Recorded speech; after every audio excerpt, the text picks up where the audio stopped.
we're going to be calling to the stage 3 members of the Bungie team. We've got Bungie, the making of Destiny 2, and Alex Velasquez, Sherilyn Lima, and Dylan Mellett are going to be joining us virtually, I would presume. And it should be noted before we go any further, the virtual set that we're in as well. Get a large pan here for a second and enjoy that, because it is a virtual set. And so, without further ado, I guess let's take it virtual with the Bungie team. Paul Gabriel, smile for the people at home. Wave to Mama. Let's bring them in.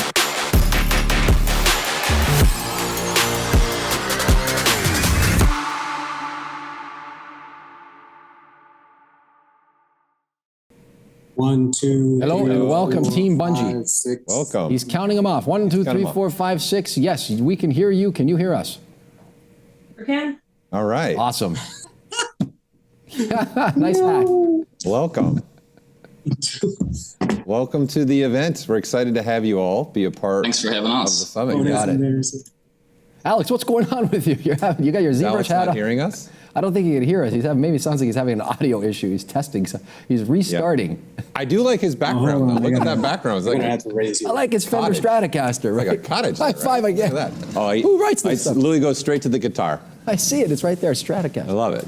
1 second. Oh, okay. Alex is While gonna we wait, Figure out his audio real quick. Something's happened to his audio. Sherilyn Lima and Dylan Mellett are here while Alex Sure. is figuring out the technical difficulties. How are you guys doing out there in virtual land? Give me a second for the audio. Can you hear me, guys? Yes. Yes, we Can you hear everybody else? Yeah, we'll deal with that. We're going to start with Sherilyn, though. Sherilyn, what's happening? Yeah. What's happening? What do you mean, like generally, or How are just- you doing after this sort of rocky road in here, Alex, and his technical difficulties? Oh, I mean, I was supposed to go second, but that's okay. He had a really great introduction PowerPoint to show a lot of the Witch Queen art and some of the concepts and stuff. Okay. So do I you don't want quite to have do that. You're gonna have to wait for that. Do you want to do a professional but stall? Professional stall? Yeah. Maybe if you think that'll help. Okay. So what? Yeah. What have you been working on outside of work? I mean, are you maybe designing your own stuff? What's happening? Outside of work, I try to do my best to recoup and recover a lot of my creative energy. I have been doing some side projects, and I've been making a few models on the side, but a lot of the time I try to spend a lot of time outside, getting exercise, hiking. Right now it's getting colder in the Pacific Northwest, and so every single sunny moment we have is like a blessing. Yeah, I'll So bet. I spend as much time outside as I can. Okay, awesome. I came face to face the other morning, my dog Enzo and I, with a coyote. It was remarkable. Oh man. Running wildly across a golf course that I live near. Yeah, no, I've seen several. They love hanging out in like the Seattle area. And one time I thought it was like one was a stray dog, and I turned around to go pick it up, and I saw it was a coyote, and I was like, I'm not gonna pick that up. Yeah, just better leave that alone. Better leave that alone. Leave it alone. And then we've got, not to put you on the spot alone here, I was checking to see if Alex is happening here. Dylan, what do you got going on there as well? Hey, how's it going? It's pretty good. Good, good. I see Alex there, so. See Alex with his hat There's on. Alex. This is- There's there's Dylan. Hey, Yeah. what have you been doing with yourself outside of work? Outside of work, I try to do like hobbies that aren't 3D. So lately, I have been getting into homebrewing for the first time. Trying to make like beers and meads and ciders and things like that. So Okay, it's like that's- fall here, so I've been trying to do like an apple cider, like a hard apple cider. So that's like been my little hobby on the side. You can send a stout to the office of Maxon ZBrush. No, I'm kidding. I'll get you details right after this. Please do. Paul Gabriel's got a grin from ear to ear. I mentioned Hey-o. beer, and the guy's got a grin from ear to ear. We might need some of those after the whole event, eh? We'll see what happens. Yeah. Well, we thank you for sharing that. Alex, it looked like you might be ready. I think we're starting with Sherilyn now, yeah? We're going to move into Sherilyn. Is what we're going to do now? Alex is ready. I think He has is? a great presentation Yeah, at the she's beginning, but got- I'm happy to start if you can't. Alex, are you ready? Sherilyn's going to go first, I believe. Okay. Okay. Okay, let's take it away with do it. Sherilyn. Okay. All right. I was going to go first, but I think Sherilyn's going to go ahead and. Okay. Okay. Can you all see my screen? Not yet. Not I'll yet. put it up here in a second. All right. Oh, there you are. Okay. Hey. Oh, There you awesome. go. Okay, there you are. There we All go. right. Yeah. So I just wanted to give a quick, I just wanted to show quickly some of the sets that my team and I made for the Witch Queen release. And so I personally was responsible for working on this one. I had a little bit of an issue getting this model loaded, corrupted file, but I do have some renders of it. This is my model I made, the Inspector set for the Warlock. And then my coworker Lexington made the Gumption set, Hunter, and then my other coworker Sajad made the Midnight Oil set. And the reason I wanted to start off by showing some of these is I wanted to explore cloth and cloth dynamics specifically in this presentation. I find that people seem to struggle a lot with cloth across the board. I know that simulation softwares help a lot, but it does help to understand why certain folds are the way they are. It helps to understand how these softwares work. For my Warlock specifically, I did use Marvelous Designer for a lot of this. But I think now, I made this over a year ago at this point, I'm realizing that Cloth Dynamics has quite a big edge over Marvelous in the simplicity of it. It's very easy to work with. It does a great job with drapery. It does a great job with simple fabrics and simple compression folds and all that. And so I just wanted to kind of show how I would approach something similar today using only ZBrush and in a fraction of the time. So I wanted to just give a quick demonstration. Hopefully you guys will find this useful. I'm just going to go ahead and load the female thumbs with ZBrush. And I thought it would be interesting if I showed you from beginning to end, very rough and quick full outfit, how I would approach it using ZBrush Cloth Dynamics and how I approach cloth in Destiny itself. Cool. I'm going to be making a shirt, a skirt, and a cloak, hood, scarf kind of thing for this model, just to kind of show how you can do that really quickly and easily. So the first thing I'm going to do is I'm going to go ahead and load up the Cloth Dynamics panel. And I was going to initially give it like an explanation of what all these things did, but I think that there are more comprehensive tutorials on YouTube, specifically Michael Pavlovich has some great ones. And I'm just going to kind of explain them as I'm using them, and hopefully you guys can follow for those who don't really know what this is, and hopefully those that do can find some use from this. So the very first thing I'm going to do is I'm going to kind of create a shirt, and I'm referencing this mesh here because I think that when I was creating it, I wasn't using Cloth Dynamics, but I can see now how I can improve upon this particular coat using that because of the different tools available to me in ZBrush. So I'm going to go ahead and show you how I would do that today. So I'm going to start with something really simple, just a t-shirt, sort of everything, every beginner kind of needs to make one. Everybody kind of has familiarity with that. And I'm going to go ahead and just mask out the areas where I want the t-shirt to be. And this particular method works really well for anything that's going to be somewhat skin tight, not super elaborate in its construction. Go ahead and duplicate this model here, and I'm going to go to the second subdivision level and delete the higher and lower. I'm going to go to edge loop, and I'm going to do edge loop mask border. And if I switch into polyframe mode, you can kind of see what's going on here. I've created the shape of the shirt. I'm going to isolate that, and I'm going to delete hidden. So now I'm just kind of left with this shirt shape. So to basically engage the Cloth Dynamics software, I'm going to have to make a few changes to this. Firstly, I'm going to kind of smooth out, I'm going to unmask this. I'm going to kind of smooth this area out because the Cloth Dynamic tools themselves work a lot better on just pure quads without a lot of surface variation. I'm just going to make that as smooth as possible, and then I'm going to go ahead and run a ZBrush on it so I can try and get as evenly spaced quads as possible. I'm going to go half because the less quads I have, the better the simulation will run. And I think maybe one more time here. So that looks really good. We've got edge loops where seams would be, and we don't see a lot of variation here. So this will sim really well. Go ahead and go out of solo mode, and I'm going to drag this out just a little so we have some coverage before the simulation software starts to work. And from here is kind of where the magic is going to happen. I'm going to quickly run over here to the Cloth Dynamics tab. And from here, I am going to turn on this expand setting. I'm going to go ahead and turn off gravity for a second here. And I'm going to kind of explain a little bit of what's going to happen here. Essentially, the simulation iterations here determine how many times the algorithm will run and determine how accurate your result is going to be. It'll minimize stretching. So I'm going to go ahead and turn this up just a little bit. Firmness here is going to determine how much wrinkle you're going to get in your fabric, whether it behaves like a leather or like a silk. So I'm going to go ahead and turn this down just because I want a little bit more wrinkle. Self-collision determines if the fabric is going to interact with itself and how accurate that collision is going to be. So I'll go ahead and turn it to 2 just because I want a little bit. And then one of the other important things is making sure collision volume is turned on. This button specifically tells us if there are other objects in the scene, how the mesh we want to manipulate is going to interact with those. So we want to make sure that's on. And lastly, I'm going to turn on expand.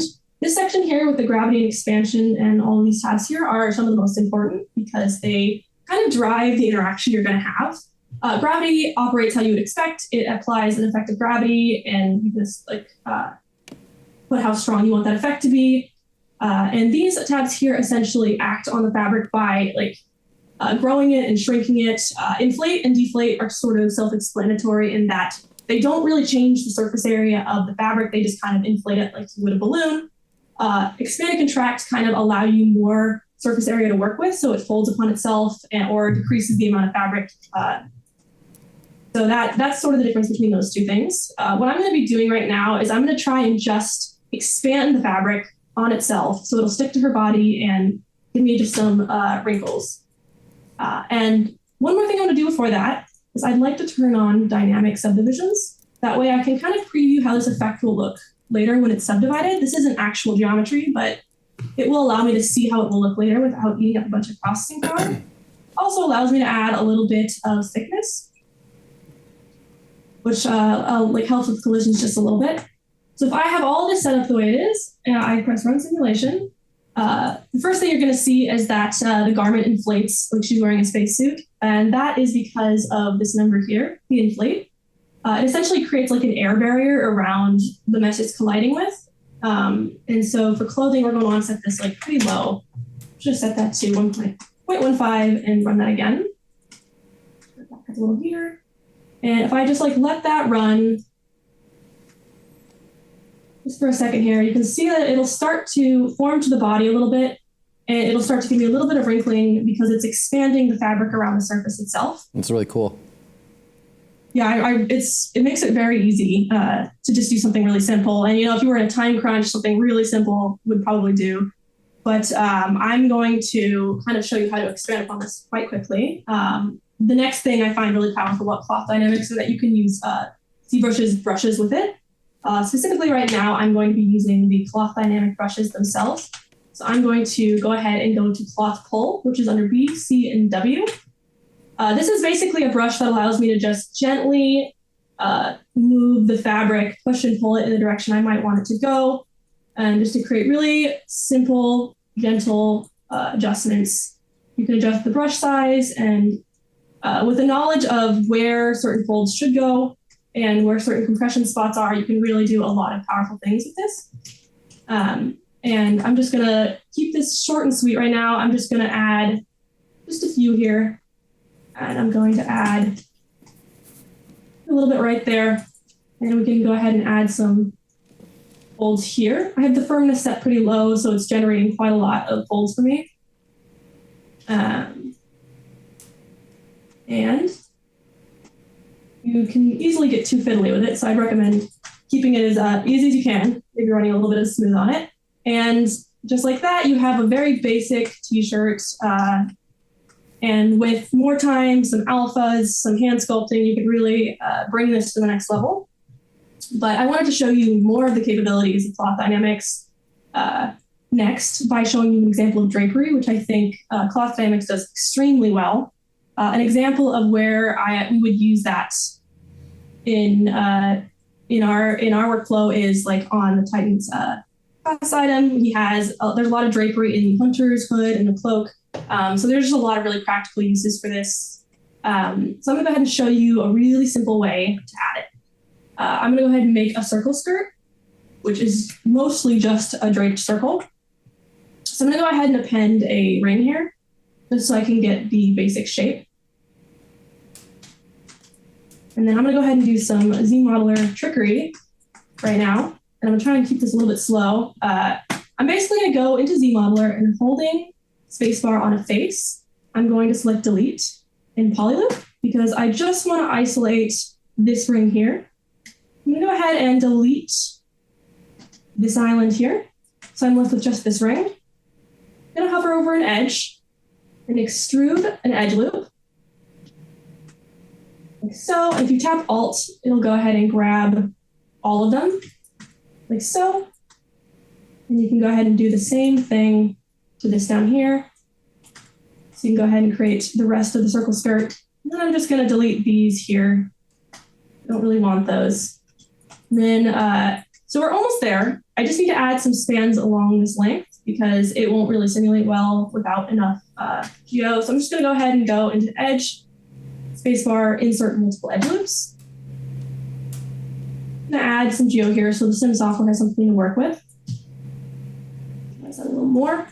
And if I just run it like this, turn on gravity and show you what's going to happen. If I turn off expand and I just run gravity on it, it's just going to fall straight to the floor. And one of the really powerful things we can do here is we can actually use a mask as a pin. And that to me is one of my favorite parts of this, is that it allows you so much flexibility to be able to use masks in a conjunction with simulation properties. And I'll go ahead and show you why. So if I go to mask, I hover over an edge, I go to mask, and I go to edge loop complete. You can go ahead and select this edge here, and I can tell the software essentially, I don't want you to sim this part, but sim everything else. So when I run gravity again, we'll lower that gravity so it doesn't go quite as quickly. You'll see that in a matter of seconds, it will drape pretty realistically. And so you can just see that a little better. I'm going to turn on dynamic with a little bit of thickness. And I might turn up the firmness just so it's a little bit more skirt-like. You end up with a result like this. I'm actually going to make it a little longer by going to the top of the mesh and just not extruding, but scaling down on the Y. So I'm going to run that simulation again. And you might want to turn up self-collision so it has a little bit of a better time understanding where itself is in space. Essentially, you can just stop that whenever you see fit. And so far, we have a pretty realistic looking result. And another cool thing you can do is if you invert that selection, you can use a setting called on mask here to basically tell ZBrush how to control the mesh that you're simulating. For instance, on mask means anything that's inside of this mask is going to be simulated. So if I go ahead and turn that on, and I click this button to bring my cursor to the center of the unmasked area, I can essentially use the transpose tool as a handle. You'll need to switch into cloth transpose first, which is a specific brush that you would use with cloth dynamics by going to B, T, and C. You can see here it says transpose cloth. And at this point, you can kind of use this as a handle to do whatever you want. You can drag things, and it's just extremely, extremely useful. I love this setting. And for this, you can either use this to drag up on the skirt, you can scale it in a little bit to create a more fitted look here. And just like that, you've got a working skirt that has very lifelike pipe folds here. I'll just go into here and sort of use this cloth nudge to kind of, it's not working because you'll need to go back into onbrushed. Unmasked and unbrushed are like two opposite settings that you'll need to keep an eye on just to be able to work. But you can kind of go in here and you can just play around with the fabric, and you can use a regular move brush to kind of push it further into place here.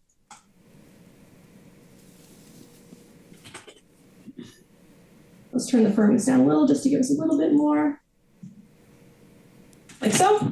And now you've got a shirt and a skirt that is pretty believable for such a short amount of time. Nicely. That is me clapping my hands for you. That is incredible. That's good. I mean, I'm clapping my hands for you guys for making such a cool thing.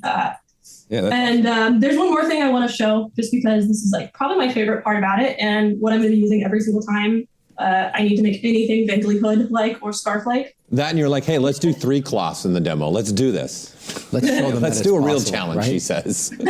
Let's extract all we can from. Yeah, right. Sure. And in the time frame she's getting too. It should be noted she slowed it down for us here. Yeah. Is this too fast? I can slow down. No. You're good. Okay. No, you're good. All right. I just don't want to go over time or anything. You're good. So the very last thing I want to demonstrate is the ability to control fabric just at will. You can basically take this fabric and use a handle to just kind of drag it around and do whatever you want with it. And so I'm going to go ahead and just kind of show you how I would make a hood in a cloak for a hunter per se. And how I would do that is I would just append a plane. And you'll notice here that the geometry is kind of rectangular. That's not really going to work very well. So we're going to want to go into ZBrush.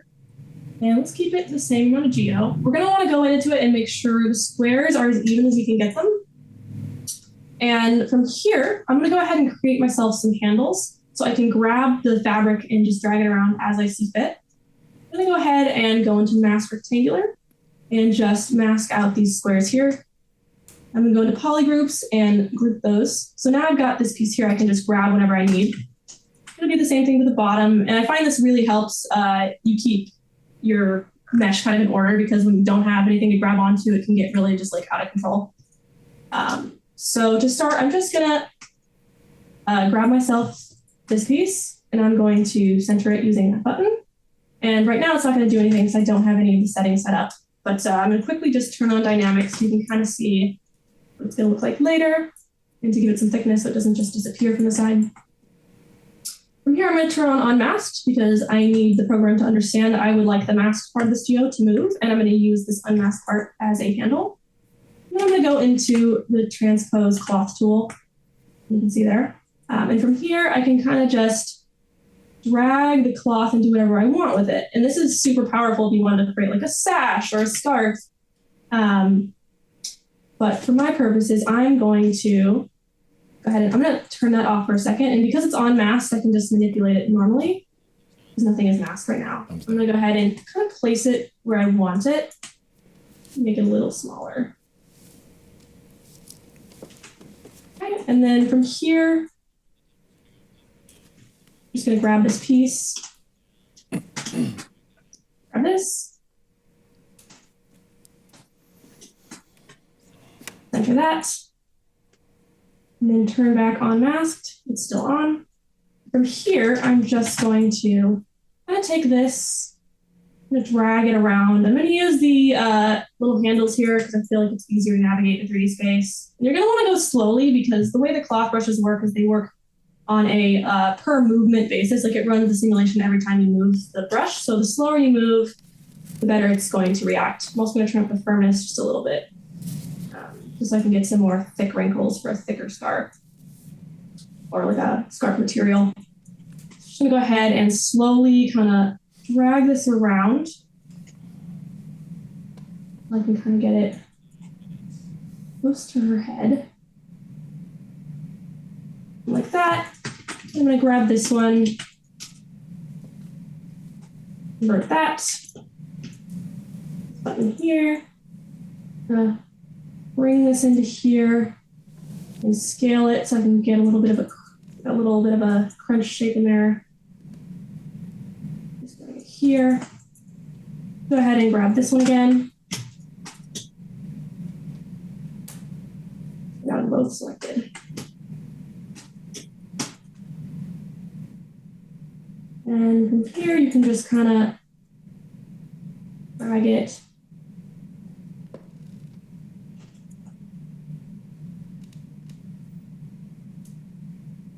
Rotation.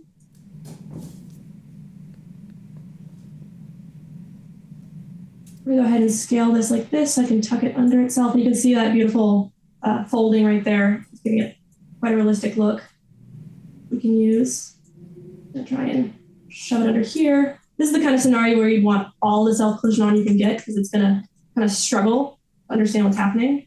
One cool thing you can do is if you turn off the mask itself and you just go into the cloth transpose tool itself and you kind of reset this axis, you just drag down, it'll kind of simulate its own, it's like, it's almost simulating gravity, but you're like basically controlling it so it doesn't go crazy and start like really draping too quick. And from here, you'll notice it's like, it needs some pulling a little bit. So what you can do is you can go into, just the cloth pull brush, but you're going to run into this issue where it kind of drags everything. And this is probably one of my other favorite features about cloth dynamics, that you can use any brush in ZBrush to manipulate cloth and have that simulation algorithm running. So I'm going to go into the Move Topological tool, which by nature allows you to kind of manipulate geo without grabbing what's directly next to it. But I'm going to go ahead and go to Brush, Elasticity, and I'm going to turn up Simulation Iterations. And when I do that, it's going to allow me to take this fabric and use the brush, but it's going to apply that simulation to this at the same time. So I'm going to go ahead and try and just move these around a little bit. Switch between this brush and the cloth pull. Go back into Move Topo tool, just so I can kind of tuck things underneath each other. This is something I feel I can't really find in other simulation softwares, and is something I'm really, really finding useful because I like being able to just gently manipulate things into the places I want them. Grab it up like that. And then if I wanted to, I could go ahead and add just a little bit of gravity. I'm going to set this pretty low because it tends to kind of go really fast and hard. I'm going to run it just a little, so it has a little bit of drapery. And that would be how you create a really rough and quick hood. You could obviously make it a little better, spend a little bit longer perfecting those shapes, but just as a really rough demonstration, there's that. Well, you're blowing their minds right now. I've never. I know. I mean, it's really quite fun. I love cloth. Like, I know cloth is no one's favorite, but I think once you kind of understand the fundamentals of like how things work and like why, I think it becomes quite a bit easier. There's one more thing I want to show that kind of puts it all together. She goes, you know what? I did 3. One more thing. I got to show one more thing. And let me know if I'm running close on time or anything. You got, I think they said you 4 got minutes and 29 seconds. Okay. For you. It's speed round. I can do it. 13 She says, I can do it. Let's go. Sherilyn's on fire right now. This year work under regular circumstances. Yeah, It's right. like, here's a On regular character. It's done in an hour. What's she going to do? Yeah, we created all of the art from Witch Queen in exactly 30 minutes. You know? She's like, I got an hour to do this. Let's go. So the one thing I want to do is I want to add a cape to the back. And how I'm going to do that is I'm essentially going to take this plane here, the same way I did the scarf.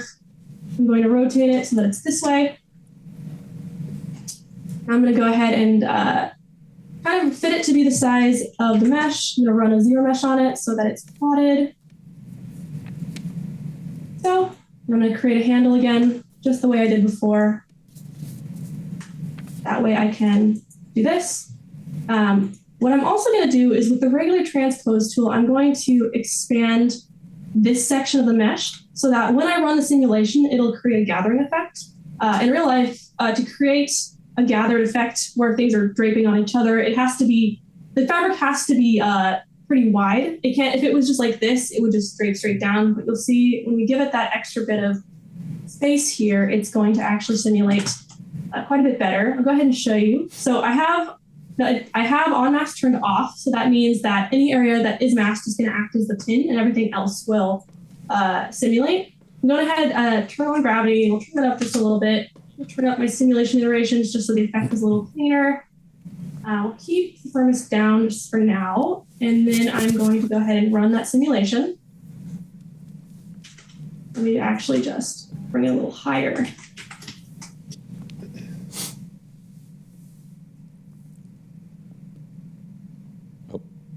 Uh-oh. She's like, I'm done. She's like, Oh boy, tapped it out. We tapped it out. Here we go, live. Anything can happen live, Paul Gabriel. Anything can happen, and it usually does. Yes. That was an extraordinary demonstration of cloth dynamics and manipulation happening there. Sherilyn Lima, you blew my mind. You blew Paul Gabriel's mind, and the chat is on fire. What are they saying in the chat? This is one of the best demos ever. Best way of explaining how cloth works for them. So they've really enjoyed it.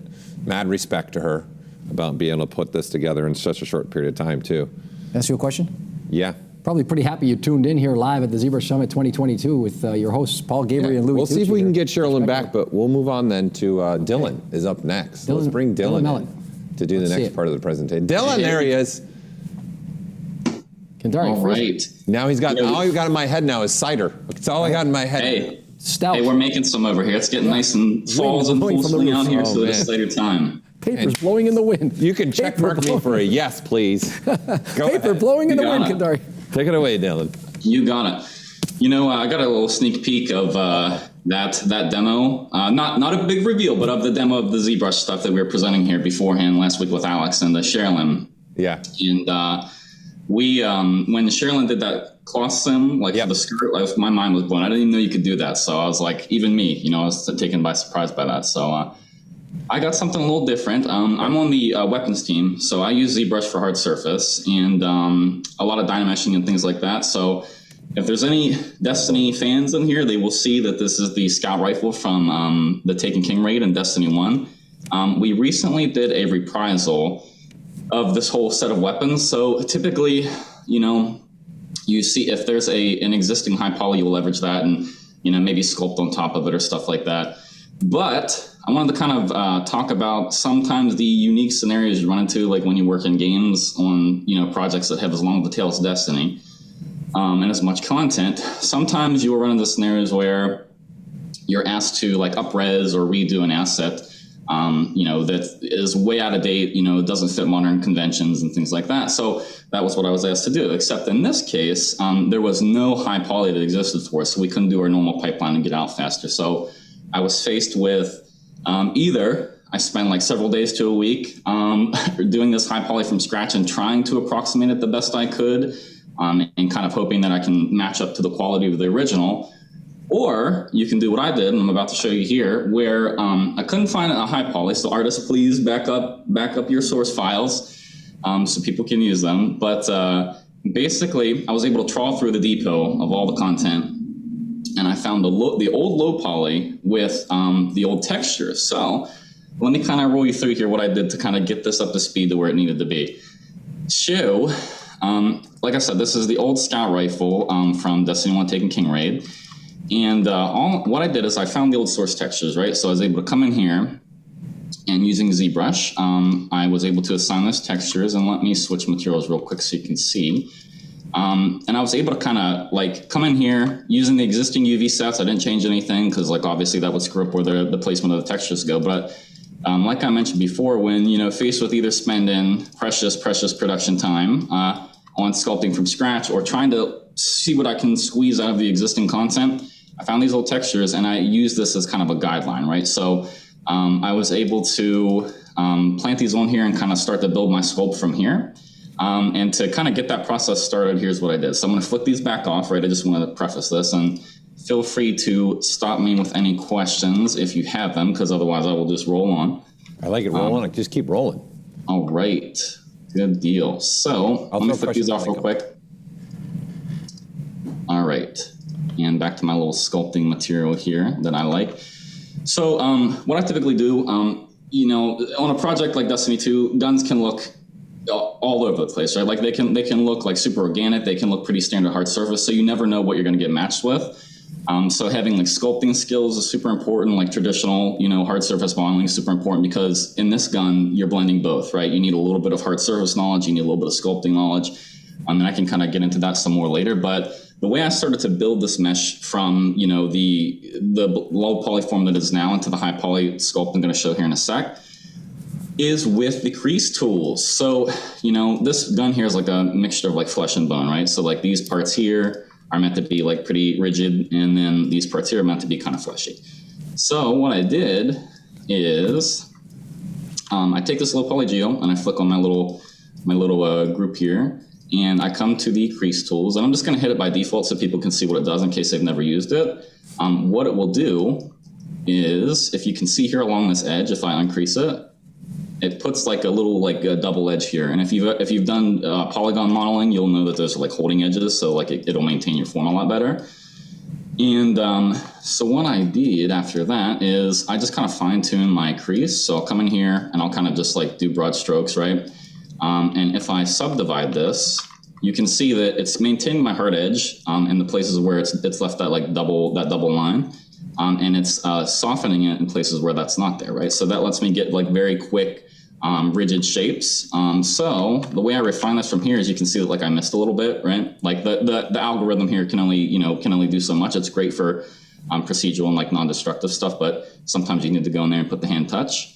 So I hit B, Z, and I go to my Z modeler, and I hover over the edge, hold down space, and it brings up this dialog menu, and I click crease. And then I can go in here and I can manually place edges, which is super nice because if I need to come in here and refine anything and, you know, maintain the shape that I intend to, it is much easier to do versus like trying to let the algorithm solve it all for you, which it just, you know, just no algorithm can, right? So that kind of gets me the base shapes that I need. And from here, what I'll sometimes do is I'll just back it off one step. I'll uncrease. If I have my basic shape like creased down, that's good to go. I'll uncrease it, and then I'll hit it a couple times with the subdivide again with the uncreased off, and that'll give me some planes, and it'll also give me like some smooth shapes. So that's typically like a good base for me to go ahead and start sculpting off of from here.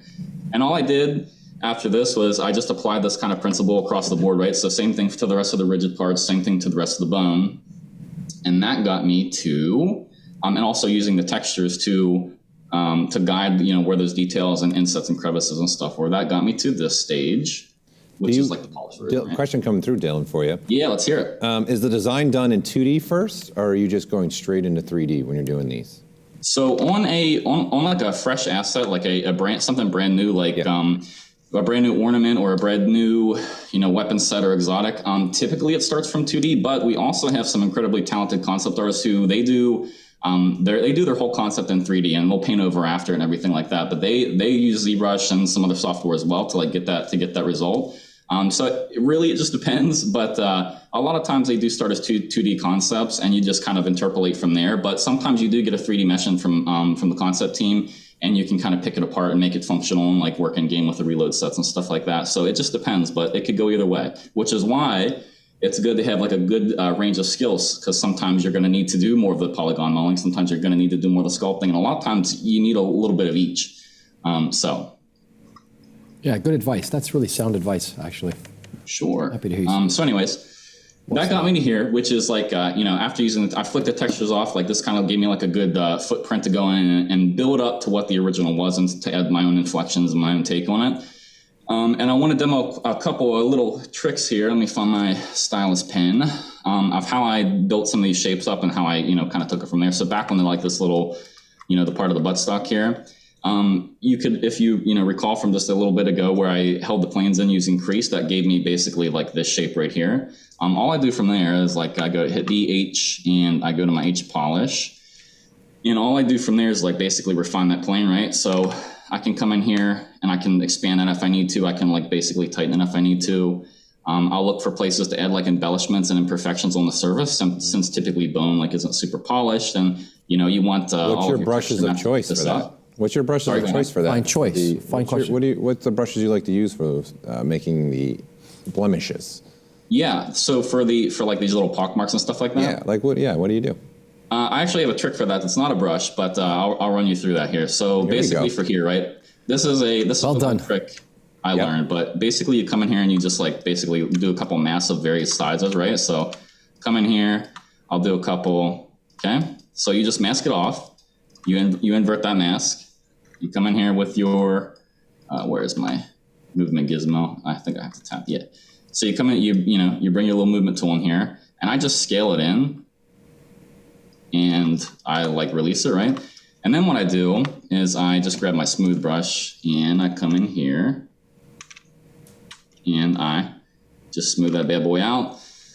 And you can kind of just refine it from there. I want to add like one layer on top of that, because in production you often run into this kind of thing where, your lead or art director will come by and say, hey, like this style or this shape doesn't fit, like, it's not quite, it's too frequent, there's too much high frequency, whatever, right? Basically, if you need to like make adjustments to that, here's how I do that, like, and I'll kind of fold that into the pock marks there, is I use morph targets for this. And the thing about morph targets is you have to make sure that you are not going to subdivide or dynamesh or manipulate or remesh or any of that topology in any way after the fact, because it will basically delete your morph target. So with that in mind, make sure you are at the resolution you need to be at. This is like, I only do this as like the cherry on top, right? Only whenever I'm like totally done, I'm happy with the base shapes, like nothing's going to change from here. I'm smooth sailing, right? Like I'm good to go.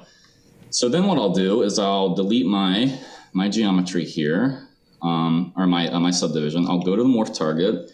I will store that morph target, and it takes a snapshot of your mesh.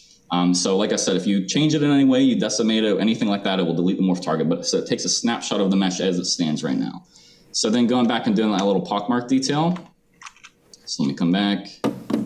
I'll just do a couple real quick. Various sizes, right? For just want some visual variation, right? I'll take that. We'll do this. Whoops.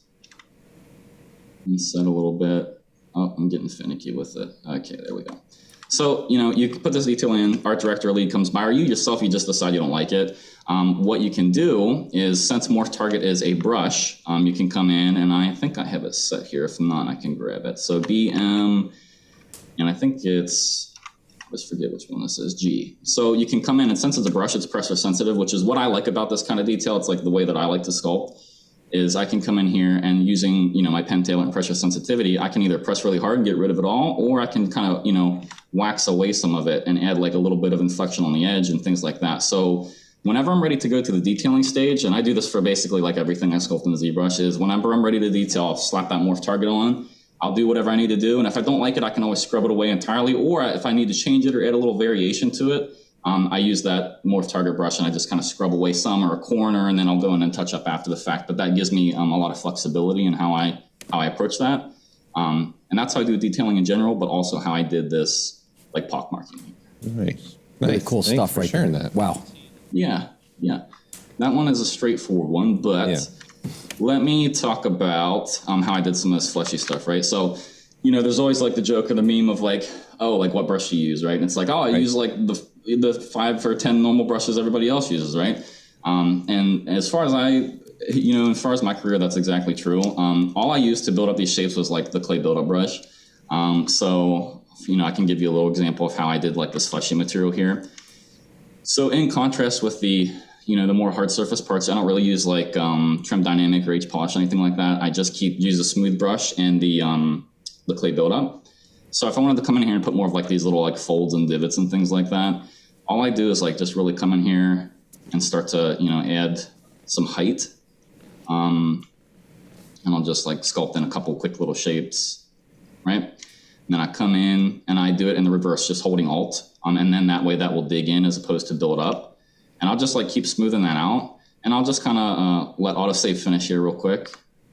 And you're using a regular smoothing brush, right? You're just using the default smoothing brush? Yep, just holding down Shift and regular default smoothing brush. So I will come in here and just add a little bit more inflection to it, right? And then you can already start to extrapolate from here that it's kind of adding up some of these like little cavities and sort of soft bits, and you just want to keep everything really smooth in contrast to keeping things pretty sharp and planar with the hard surface stuff.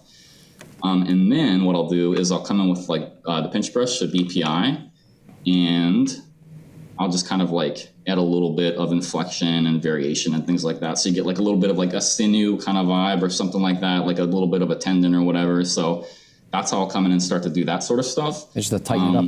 Tighten it up, as Louis said? Yeah, exactly. Yeah. So, kind of back on the line of like having a diverse set of skills, like for ZBrush and stuff like that, is you want to know that, at least on a project like Destiny 2, is that you want to have the hard surface skills to kind of know, like, okay, like, are my edges too soft here, or are they too sharp here? Like, then I'll go and smooth them. Are these planes going to read well whenever you bake down to the game res? Because so much of working in games is you're working towards that final, real-time game mesh. So you want to pay attention to that stuff at this stage, because that's what's going to, relay into what you see in the final result.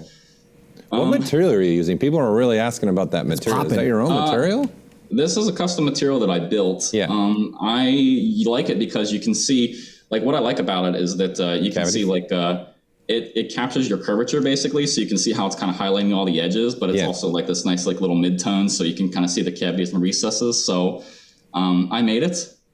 Maybe I can give it away somewhere or whatever, but it kind of feels like a bump.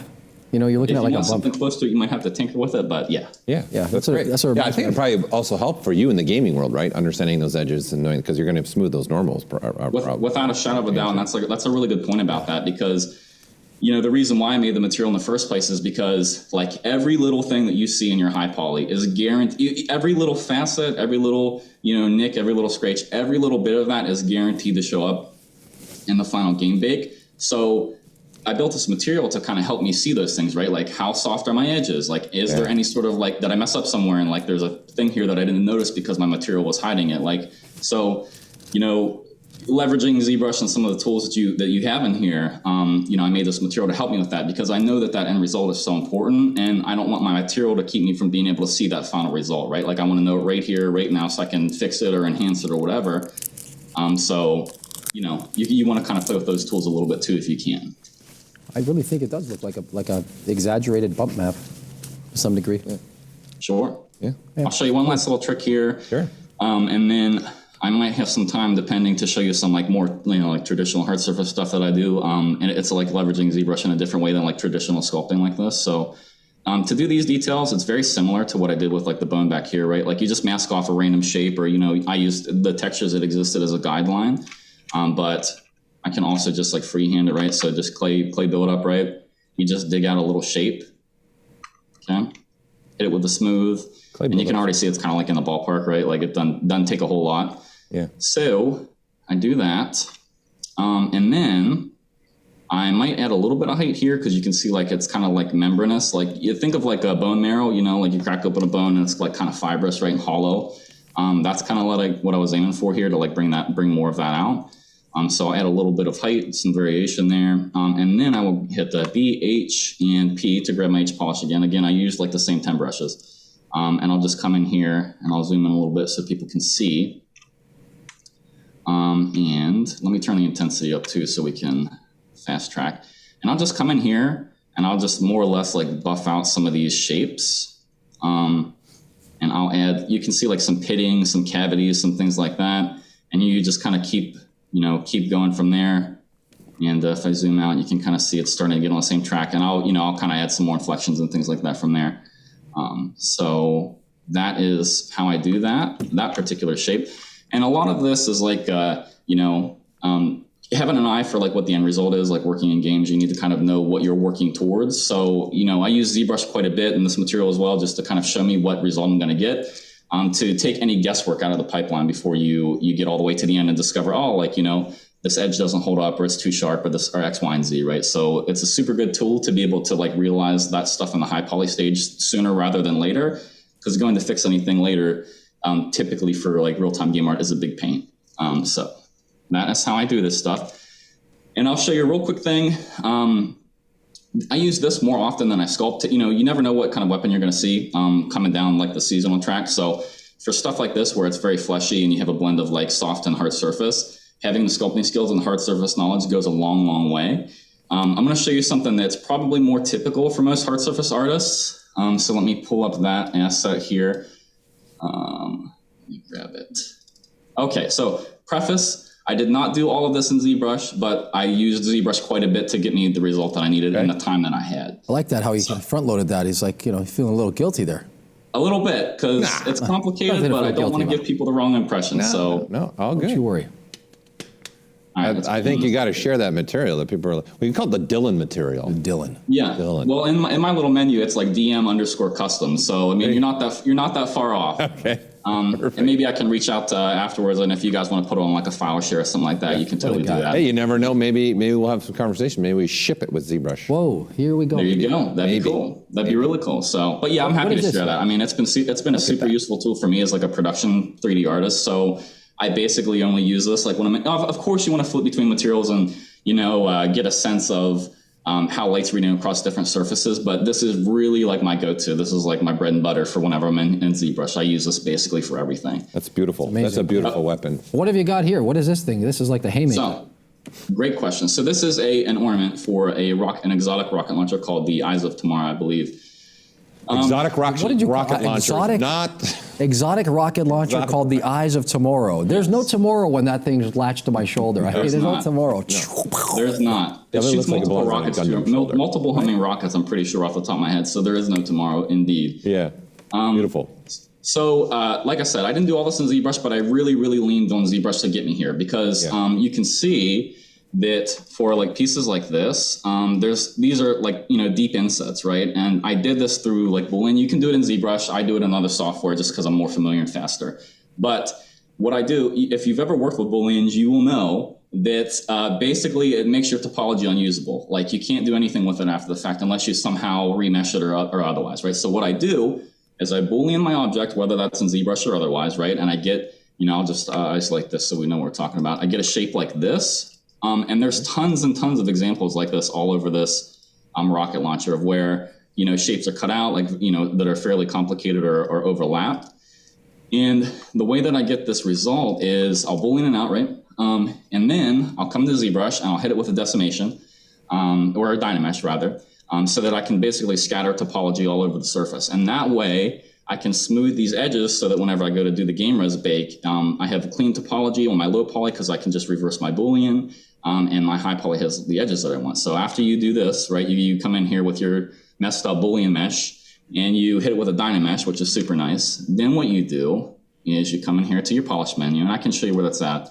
I have all this stuff up here just because I like the convenience of it, right? Customize your UI. If you're a regular ZBrush user, please customize your UI because it will save you more time than you think. And that polish menu, it's here in the deformation tab. So you can just come down here. Once you enable custom UI, you can just click and drag your most used tools up there. I'll reverse that so people can see again. But if I'm looking at this rocket launcher and edge tension, like edge width, is a huge part of hard surface 3D art. You want to keep things consistent. Like one thing can't be like sharper than the rest unless there's like an intentional reason for that. You want to kind of keep things generally in the same ballpark of like edge smoothness so that when the light rolls across that surface of the game res bake, it looks really good. So you take that Dynamesh mesh and you roll a polish over it, and you can see, hopefully, that the edges will thicken, right? So I'll just do like a pretty harsh curve over here so you guys can see, but you'll see them kind of widen and smoothen out. And that's really good for the final result in game art because typically you want to exaggerate these things at this stage. Yeah, like Paul says, get a little zoom happening here. Yeah, I'll get you in here. So you're doing a deformation polish, correct? Yeah, it's in the deformation panel, and I just do a regular polish. Sometimes I'll do polish by Crispez or features depending on like the kind of result I'm getting. But typically, I'll just come in here with like I said, an unusable Boolean mesh that like if you want to smooth from that, you have to have some sort of pipeline like this, like ZBrush, where you scatter geometry across the surface using the tool like Dynamesh to get you to that result. Yeah. So that you can smooth cleanly over those edges, and it's a huge time saver. So even though I didn't build this, with ZModel or anything like that, it was a huge part of making sure I was able to meet my deadlines in the time that I had. So I really relied on it to say the least. So I'll hit it again so people can see if you're on the stream. But you just hit it with deformation polish, and it'll widen your edges, which is super good for game art bakes. And I'll just do that across the whole thing, right? So anywhere where that's applicable, I'll go ahead and do that. For the most part, that's how I use it, right? So you need like a strong skill set with sculpting. So that goes a long way on a project like Destiny 2. Keep having an eye for like pretty typical hard surface modeling, and knowing how like edge tension and edge width is going to affect your overall result at the end is super important. This one didn't require a whole lot of like hands-on sculpting, obviously, because it's very machined, right? Like that's the intent of the concept and the intent of the overall base rocket launcher as well, is that it's very machined. It's very like technical and articulate. So you wouldn't want to come in on something like this and put a whole lot of like scratches and dents or anything like that, or anything like you would see on something that's more like fleshy and bone, like the Scout rifle beforehand. Sure. So, speaking of scratches and dents, how about a little turnaround here of this thing so we can see where the rockets come out of? You're about to expose me here because I only symmetried one half of it. So that's okay. So you can see here. Typically, you only do one side because it's a pretty bulky object. Sure. But I can show you. It's basically just a flat surface. But I'll give you. I'll give you the importance. How about the 3/4 view? There you go. Look at that. Yeah, that's where the jazz comes out. Yeah, this one was a lot of fun to work on. What did you call this one again? Pretty beefy mesh. What's the name of this one? I think the base rocket launcher is called Eyes of Tomorrow. I want to say off the top of my head. That's a great name. It's a great name. Better believe it's the Eye of Tomorrow. The Eye of Tomorrow. Here it comes. Yeah. The material's still getting some talk, Dylan. We're gonna have to talk. They're still hitting you on the. You know some people in the ZBrush world. I think we have our email connection, so I'm happy to share it. I mean, that's like that's awesome. My bread and butter. If people like it and they think it'd be helpful, I'm very happy to share it. That's great. It's in the chatter. Just bringing the community to life is what we do here on the ZBrush Summit. I mean, that is awesome to hear you say that. That thing looks like a haymaker if I ever saw one. I mean, it's awesome. Here we go. Guaranteed to start. I've done some of my days, but I haven't gone down that road for sure. I like the little cubic sort of detail that you put there on the side. Can you zoom in on that for a second? These guys over here? Sure, yeah, at the tail end of that thing, right? Yeah, right. Yeah. So This is like one of those on the fly things you'll have to solve sometimes when you're like working in 3D. The concept didn't account for anything on the side. So whenever you put it in 1P and you're looking at this rocket launcher, all you really had was like this broad side, which is just a plane. So whenever light hits it, it's pretty flat. So I needed to come in here and add a couple little like doodads and things to kind of make the 1P stand out a little bit more and break up the surface. Sure. So you'll have to do that sometimes. Like you'll just have to kind of problem solve on the fly. That's a really beautiful piece. It's almost, it looks like a film camera on steroids, with the exception of having the destructive qualities of the Eye of Tomorrow. Yeah, it's like that old camera lens, like little hood here, you know? I see you.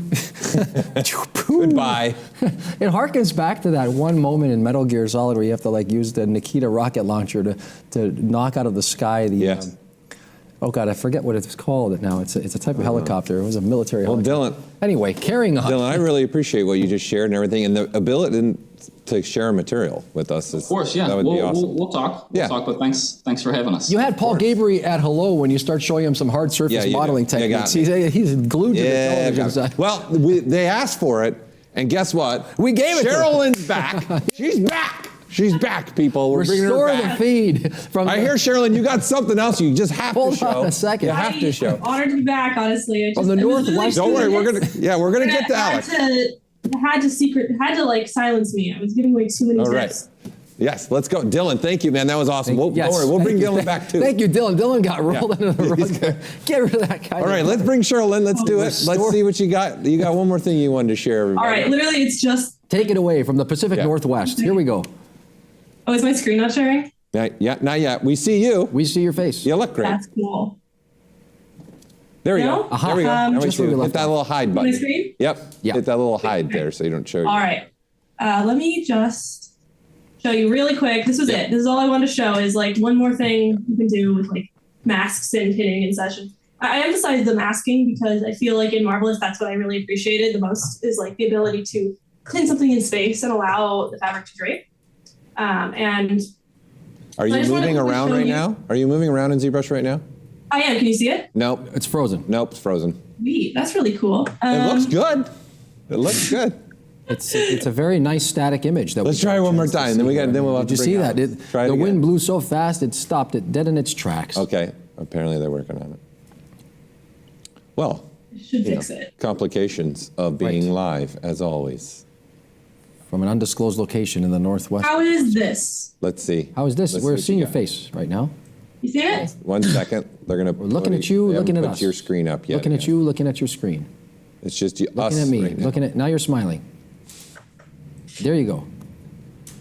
We're still smiling. I feel like I should be doing this. How are we doing back there? That same link? No, you're still. It's just you and us. No, on it's the just you and us now. right There now. is no ZBrush. It's only the people on the cameras. Anything can happen live, and it usually does. TB in the background having a chuckle. What can you do? Can you see it now? No, you're still there smiling at us. Hey. Yeah. There you are. Maybe this is just not meant to be known. This is one of those things. The that you'll have to cliffhanger. hold. They call that vesting for later or holding close to the chest where I come from. Houston, we have a problem. I thought what you were doing before was really cool, though. If it's of any consequence. Well, basically, all I was going to show is I was going to take the cape and I was going to pin the two spots in space on the left and right side. Yeah, here. Like run the simulation, and it was going to create like a draping fold in the middle. You want us to do it, Paul? Pull my jacket. Look, like this. Pull the jacket. This is taking demos to a whole nother level here. This is taking demos Exactly, to a whole that's what I nother was level. trying to What you were show. trying to do. You were trying to pin it down. I didn't even need to show it. I think you guys just did it. There you go. Absolutely. Well, we'll try again. Well, I mean, if we can end up getting it going, that was just the essentials. It was just pinning the two sides, running a gravity on it, and it would basically drape in the middle, and then just like pushing that up onto the shoulders and kind of tucking it under, and it essentially would create a cape. Hopefully the things I showed you so far would kind of illustrate how that would go. They were over the top. What you did was you hit a grand slam. You were going for the fourth one. I think you did 3 before that. Hitting the fourth would have been 4 runs right there. Man, well, I'm really glad you guys found some value in the ones I was able to show. And You better I think believe that I hopefully displayed some of the more powerful aspects of it. And I'm fairly new to using cloth dynamics myself, but I'm really curious to see how much further I can push this and to see if it's something I can use more functionally than Marvelous. Yeah. Something tells me a lot of people are going to be rewatching this part of the stream, Absolutely. to be honest with you, because it is quite useful and quite valuable. You guys have really, this has been a cavalcade and an extravaganza of information overload in some cases. Yeah. I'll have to I watch hope it wasn't too much. I'm really glad it was helpful. No, No, quite it was perfect. amazing. They've loved so far what you and Dylan have shown. Are we I going- can't wait to bring Alex. It's too. Alex. He's got some Alex great stuff. Velasquez. I don't know if Yeah. he wants to just go ahead and roll with it. I think we bring up Alex Velasquez if we can now. Can we cue the Alex Velasquez feed? There he is, Alex Velasquez from a lovely looking wooden cabin somewhere remote. I love it. How's it going, Alex? Yeah, it's up on Tiger Mountain up here in Issaquah. Good. Wow, Tiger Good. Mountain. It Got it. sounds so exotic. Look at those lights. Look, you got the festiveness happening within the back and the lights. It's ready for the season. This Look is at beautiful. This guy. It's This is beginning. beautiful. I'll stop right there because it'll give us the. I know you're seeing the guitars, Louis. Let's let Alex go. All right, go for it. Never mind the we'll Fender take a look Stratocaster. at Alex's screen and up next. This Okay, has been so yeah. Take it it's away. going to be hard to follow that, but I was supposed to go first and saw a lot of order. That's okay. all good. Don't worry about that. I mean, Let's go it's- ahead and pull up my. there it is. We see your screen right now. We're seeing your ZBrush. Very ornate. There's also There we a Now we got your slight PowerPoint. lag Yep, in we got the your audio, PowerPoint. so Okay. we're Once again, if you're tuning in late, you're seeing the Destiny. all right. So I'm not going to do some of this.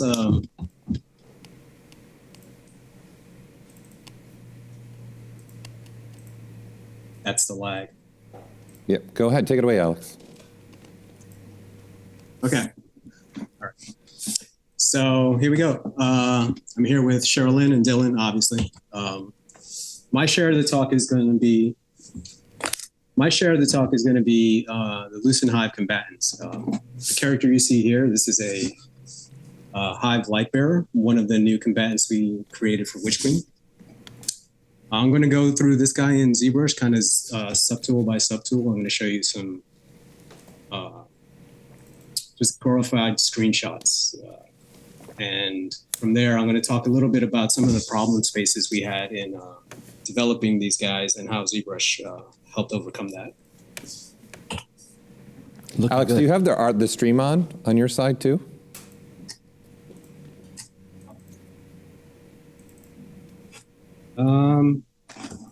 Yeah, should I shut that? Yeah, you probably want to shut that down. Good idea.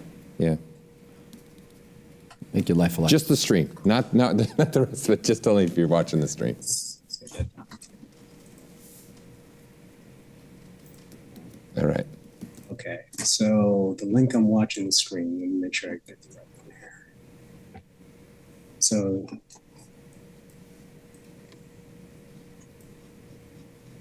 I really like your wooden good. background. Not gonna lie. Yep, we're good. It's really Go ahead. warm. I like it a lot. If I'm ever up your way, I'll stop in and say hello. So these are the Hive. They're anytime, Louis. No, I appreciate that. Thank you. I thought you were talking to your computer. So these are the Hive. They're kind of a gothic horror zombie race. I'm going to take my headset off because it's kind of messing me up. But there's 5 main combatant units: the Wizard, the Acolyte, the Thrall, the Ogre, and the Knight.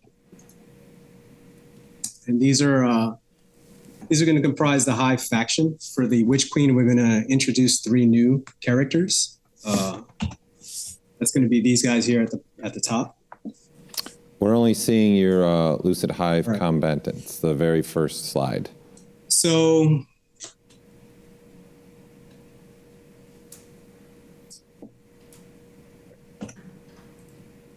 wait, say that again. We're only seeing your very first slide.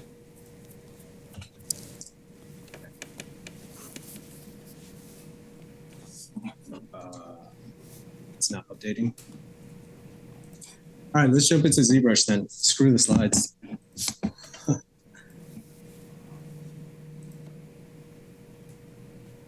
Yeah, we're not seeing ZBrush. We're still only seeing there's Can you something see my going on your ZBrush model? side. No, we're not. There you are, and there's your slideshow. Yeah, we only see No your ZBrush. very first slide of your slideshow. Oh, There it is. there it is. Now we got your ZBrush. If we close that down. Okay, so that doesn't play well with our equipment, I guess. All right, so this is our Hive Acolyte light bearer. Yep. Wow, this is really okay. So the first thing that we're going to do when we create these combatants is we're going to build on top of the existing stuff, right? So I can't show you the concepts, but this is what the D1 faction looks like. Okay.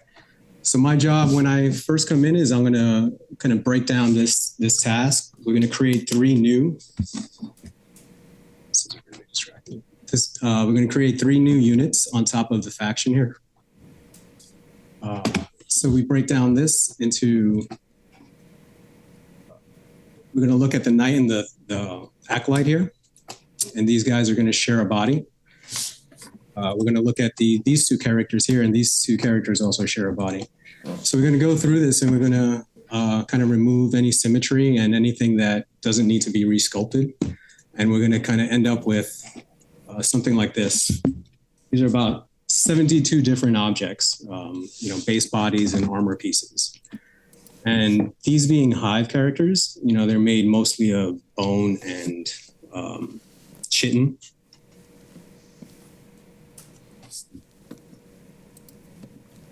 So it's going to be real. It's going to be real easy to use ZBrush's automated procedural techniques to kind of generate this detail.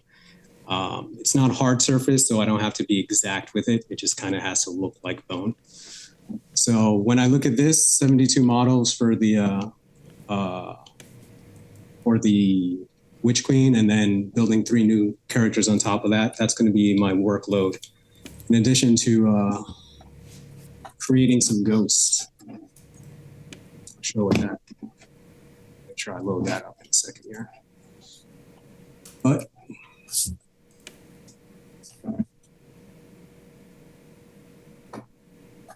let me load up the final model here. This is like I said, the acolyte.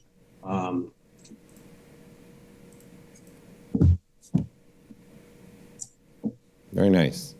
Looking good. The first thing I do is bring in a kind of skeleton reference. This is what we use for animation. So is this a guide for the animation that you're using, or this is the actual replicating what the bones will be in the when you're animating it? This is an exact.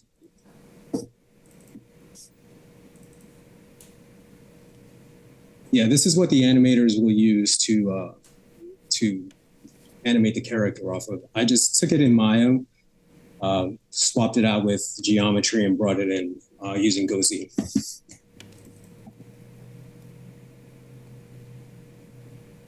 And that's going to be a really important guide for me as I start resculpting these characters. I want to stay within the threshold. Because the last thing I want to do is have a really cool character that gets approved, and then I have to fit it back onto a rig and start mushing it. So.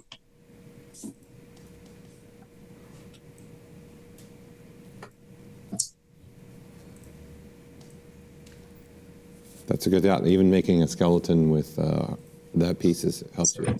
We've seen a few skeletons today. It's just making me rethink some things. How about you? Starting from scratch with a skeleton? Seems to be the pro choice. Yeah. So I've done that actually. Do that. So when you're working on a live service game like this, you're creating all these races. And it's really good to have I noticed there's a trend in the discussions today about physiology and being accurate, and that's one of the things that I did. Even when I worked on the Cabal, I used Ryan Kingsland's skeleton and just kind of put that inside of a Cabal unit and stretched it out to create the anatomy of that character. And it's really important for these guys too, even though they're aliens and they're kind of insect zombie clans. It's important to think about the physiology and kind of plan it out. That's one of the things I did here before I started. I kind of looked at these assets and I broke them down. into what's tendon, what's hard surface, what's fleshy. Since a lot of this anatomy is made up, we're trying to create your own rules that you adhere to is really important. So here I'll break this down into flows and edges that I want to maintain as I resculpt the character. I'm also going to reference existing stuff. So like Oryx is a cinematic character we had, so I'm going to pull in some of these design elements here.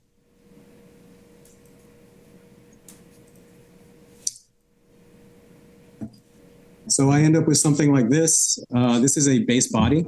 And as I showed you before,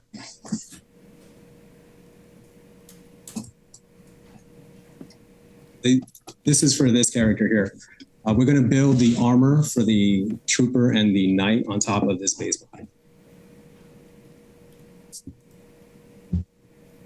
A creepy little face right there for a second. So here we go. We're going to zoom in on something like this. Look at that guy. So this is the first piece.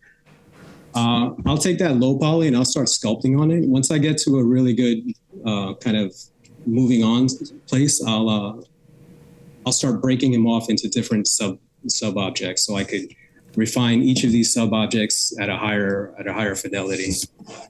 And I could show you a little bit about that process here.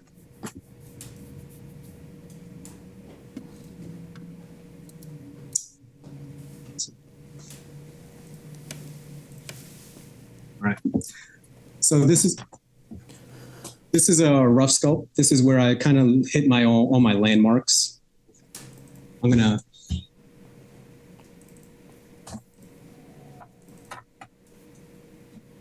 right. So now I'm gonna start breaking this guy apart. He has topology. This is ZBrush topology.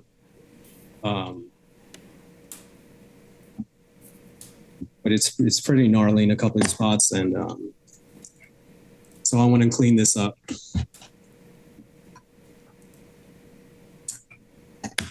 This is how I handle Z reprojects. It's a little bit different than I've seen other people do it, and maybe Paul, you might have something that you can add to this. Sure. Yeah. So what I'm going to do is I'm going to mask off an area. I'm going to delete everything else. I'm going to divide it once so I have two subdivision levels. And the reason why I want that is because when I hit this freeze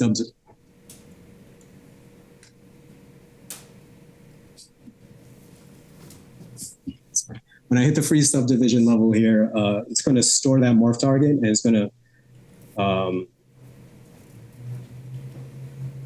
to move down one notch, right?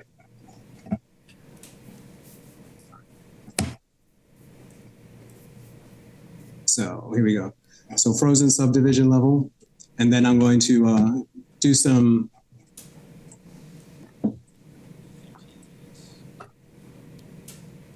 polygroups here. ZBrush polygroups. I assigned some polygroups here. This is, use the lasso tool or use the slice tool, or you could create your polygroups any which way. This is a ZBrush. I capped the hole in the back here. So now when I cap the hole, what's going to happen is there was no previous geometry back here in the frozen subdivision level.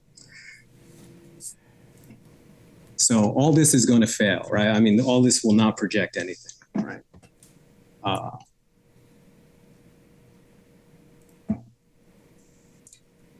So then I'm going to group loop it here to give myself that extra loop.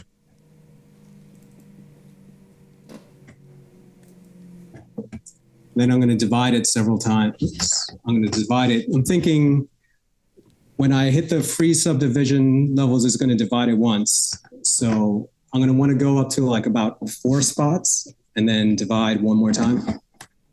I'm going to hit the store morph target there. And when I unfreeze it, it's going to mask off everywhere that was that hit, and then it's going to unmask all the areas that missed. So because we stored that morph target just a second ago, we could come in here with the morph brush and we could fix all this.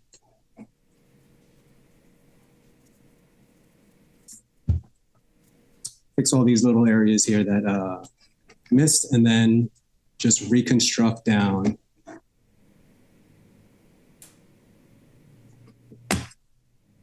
your subdivision level. So that's how I do reprojects. It gives me that morph so I can go in there and fix any of these kind of broken areas.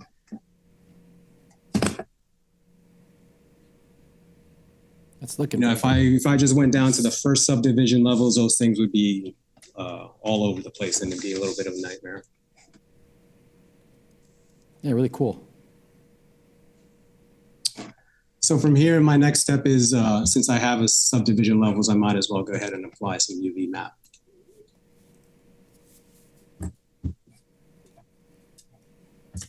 And then come into displacement map, and I'm going to hit this create displacement map. So I created my topology. I unwrapped it. I created a displacement map. I'm going to go up to level 5 again.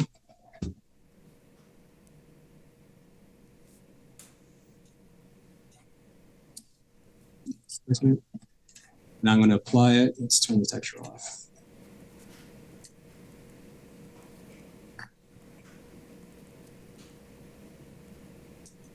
It's going to give you something like this, right? You could adjust this. So you could adjust this up or down.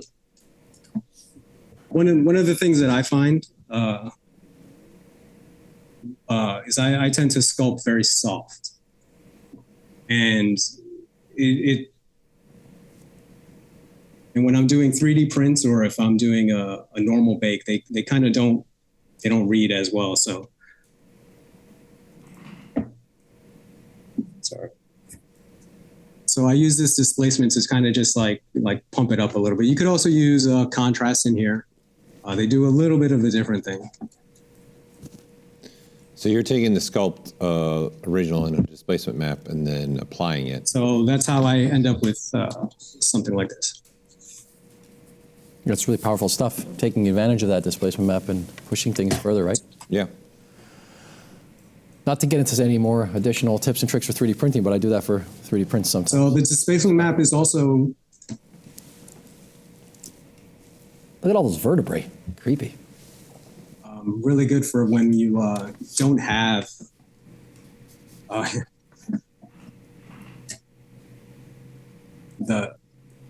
like Dylan just talked about a little while ago.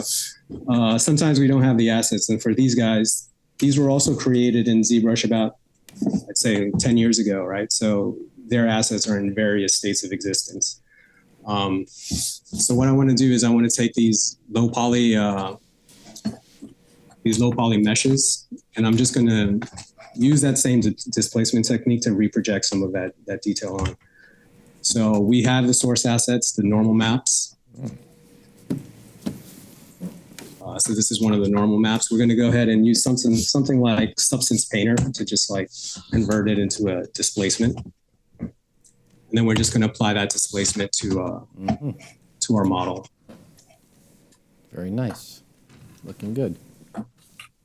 So you're converting your normals into So that's going to get me to parity with D1. So now we want to do a little bit different on these guys. We want to sculpt these a little bit better. And we want to add this kind of fractal language that we call it, right? So in order to do that, I'm going to create a brush. I'll show you some of those brushes. Why he's doing that? You're doing that for continuity's sake, right? So you have that starting point and it's still in line with the rest of the franchise, and then you depart from there, right? 4, 6. So I'm going to take this this model, and I created a brush here. Now, let me show you what it looks like on this over here. This is an insert mesh brush with a, I think if we come in here, geometry, we can do, convert it to geo, right? Modify topology from brush, mesh from brush. Okay. So this is what that brush looks like.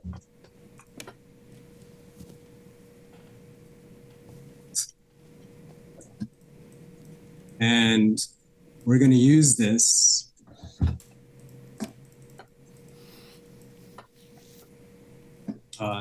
to stroke on top of this armor.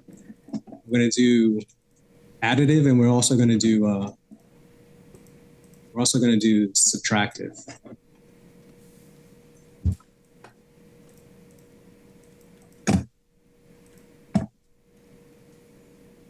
All right, so the top one is additive and the bottom one is subtractive, and we're using a live boolean here to create this.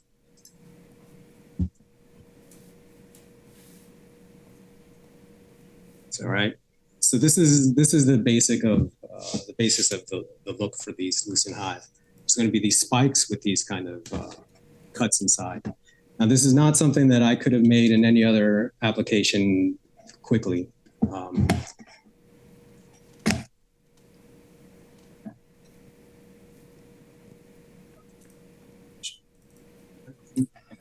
So, for example, this night helmet that I worked on here. It starts off with a really simple shape, and I'm going to use the insert mesh brush to create an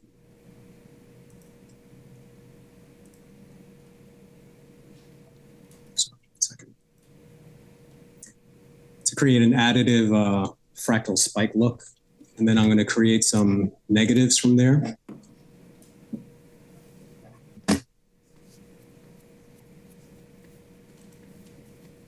And then I end up, once I get a boolean, so it looks like that.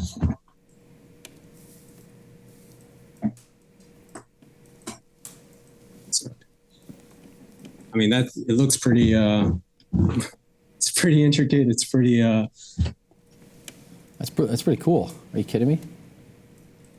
Yeah, that's pretty hard to think of how I would have made this otherwise. Yeah. I wish I had it in advance. I would have wore it here today on the stage. So this is a helmet. Let me show you what the helmet looks like on the guy. Look at that guy. Look how creepy that guy is. I love it. So, yeah, you know, we talked a lot about teeth. I'll talk a little.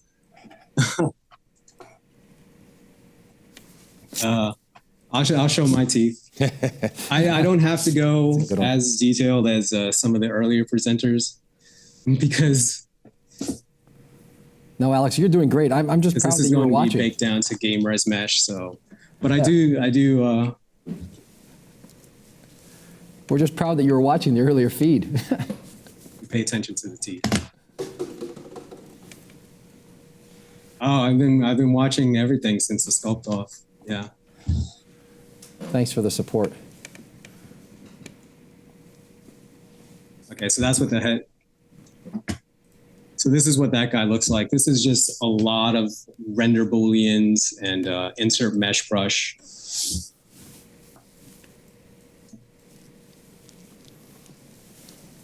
As one spiky dude. You like gremlins, don't you? Oh, well, you can't go wrong. I knew you were going there. I knew it. Kidding me? That's an awesome looking piece, Alex. I'm telling you, man, I'd wear that to the studio here if I had it. Thank you. Look at that. That's incredible. Shoulder pads, too. Let me just jump back to this guy. What do you think? I've been doing my push-ups. You think that would look good on me? So, I'm about to burst out this jacket right here.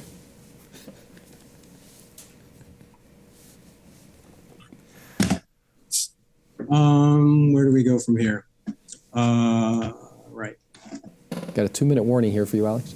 So then once we have the base body, we're going to go ahead and create the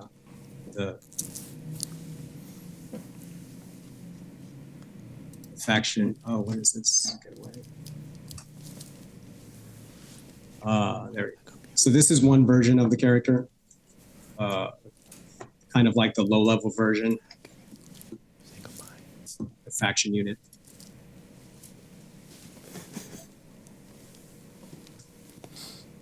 That's the knight. There's also another knight, this knight.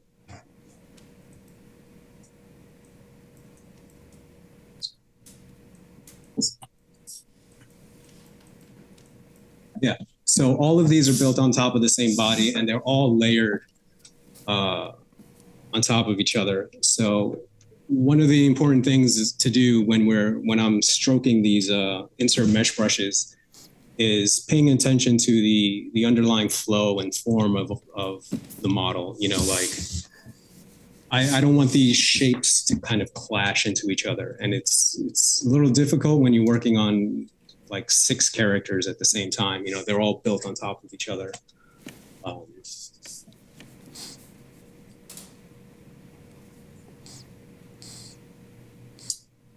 So that's that. What else do I have?